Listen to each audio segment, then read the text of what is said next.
Happy Tuesday, beautiful people! Pagkababa ko nga ay in-update ko muna ang kalendaryo at ngayon nga ay si Daddy ang kumilos sa kusina dahil alam niya nga na masakit ang aking buong katawan.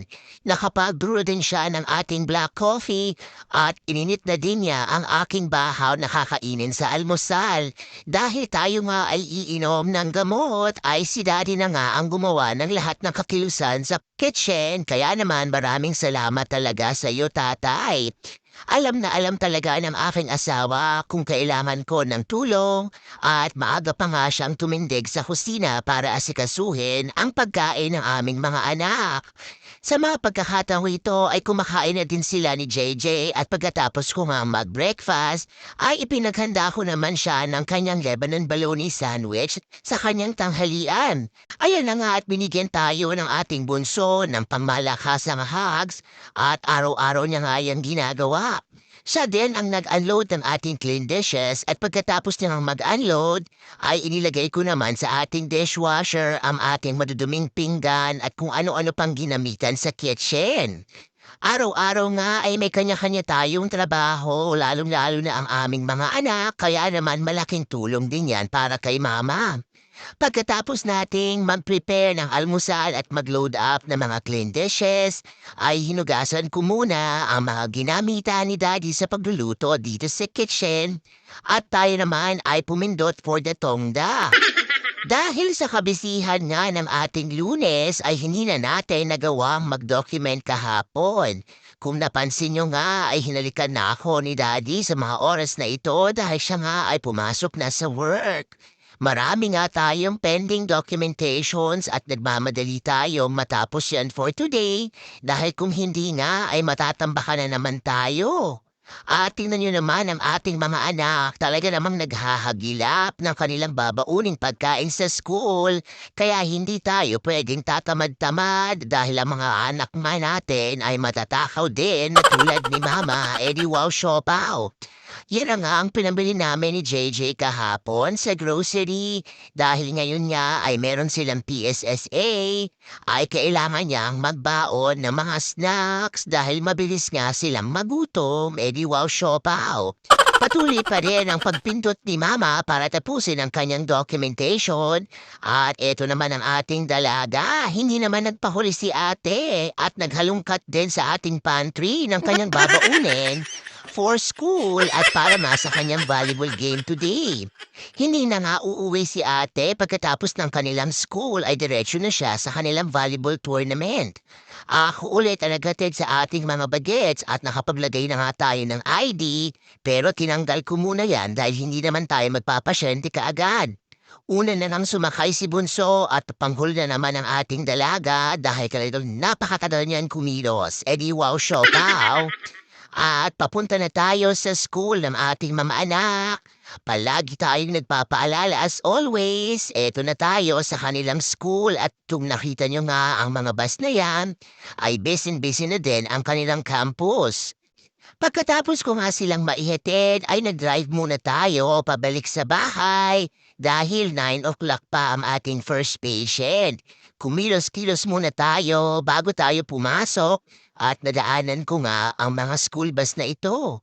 Naaalala ko nung maliliit pa at elementary days pa ng aking mga anak, abay talaga namang napakabilis ng panahon. Ngayon nga ay malapit na mag-high school si ate at hindi natin namalayan na napakalaki na nga niya. Hindi na ako nakapag-video pero eto na tayo sa ating trabaho. Ini-enjoy ko pa rin ang ating coffee. Dahil kailangan nga nating maging alerto habang tayo ay nagmamaneho at habang tayo nga ay nasa daan. Kung napansin nyo nga ay nagpalit na naman tayo ng badge for today's video dahil iba't ibang pasyente nga ay from different companies. Pagkatapos nga nating magtrabaho ay umuwi na tayo mag-aalauna ng tanghali. At tingnan nyo naman si Mama, hagardo versosa ang itsura. Tinanggal ko muna ang aking scrub top dahil ngayon nga ay napakainit. At tingnan nyo naman ang brasuhan natin. Lalaban ba kayo ng boxing? Edi wow siopaw. Dahil konti na malam ang ating bahaw ay isinalin ko na nga muna yan. At nagsain na din ako bago ako sumundo kay Bagets. Wala din tayong natirang ulam at marami pa tayong spaghetti and meatballs kaya yan na muna ulit ang ating panamhalian. Ganito nga ang aking trabaho. Hindi ko talaga tinatapon ang mga leftovers at sinusubukan nating ubusin yan at talaga namang napakasarap ng spaghetti na ito. At ayan nga ay handa pa natin nung birthday ni ate last week. Pagkatapos ko ngang kumain ay nag-drive na tayo pabalik sa school para sunduin niya ang ating bunso dahil si ate nga ay may volleyball tournament ngayon. Kung napansin nyo nga ay nagpalit na tayo ng ating sunglasses dahil talaga namang tirik na tirik ang araw at napakakasilaw talaga. Eto na ang ating drive pabalik sa kanilang school.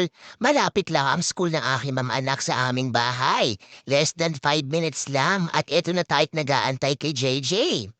Pagkadating nga namin sa bahay, pasado 3:00 na, ay ihinang ko muna ang mga jacket ng ating mga bagets at nagluto na din tayo kaagad ng ating hapunan. Gamit nga ang aking air fryer ay nagsalang lang tayo ng chicken strips at nilinis ko rin ang ating kitchen island dahil talaga namang napakasebo at lagkit. Uminom din tayo ng ating gamot kay Arthur. At nandito na nga tayo para panoorin at mag-cheer sa ating dalaga para sa kanyang volleyball competition.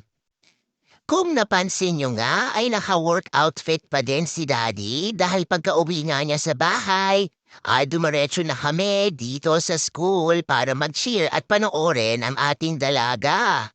Kahit na nga kami ay pagod sa trabaho ay hindi pa rin tayo mauubusan ng powers para suportahan ang ating mga anak at talaga namang sobrang proud tayo sa performance ng ating atleta.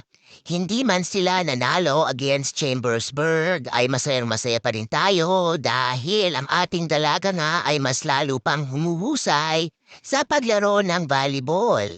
Yan lang muna for today's video. Maraming salamat sa lahat ng sumusuporta sa akin dito sa Facebook world. Remember, family time is always the best time and every gising with your family is always a blessing. God bless everyone. Bye-bye!